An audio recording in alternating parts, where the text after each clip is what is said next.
সুপ্রিয় দর্শক মণ্ডলী, আসসালামু আলাইকুম। আশা করি সবাই এই প্রচণ্ড তাপদাহের মধ্যেও সুস্থ আছেন। আমিও আলহামদুলিল্লাহ আল্লাহর দয়ায় সুস্থ আছি। তো আপনাদের আগেই জানিয়েছিলাম যে ধারাবাহিক একটা পর্ব নিয়ে আসছি, যে জাতিসংঘ বিধবা সংঘ। তো এই কথার শিরোনামটার উদ্দেশ্য হলো এই যে জাতিসংঘ নামে একটা সংঘ আছে, সারা বিশ্বব্যাপী তাদের সদস্য ছড়ানো, এবং তার কতটুকু ক্ষমতা, কি তার সিদ্ধান্ত নেওয়ার যোগ্যতা, এটা আমরা সবাই জানি।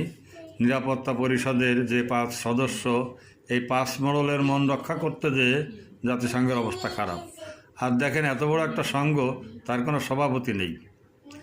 এই একটা মাত্র সংঘ যার সভাপতি নাই, সুতরাং এর সভাপতি ওই 5 মডেল।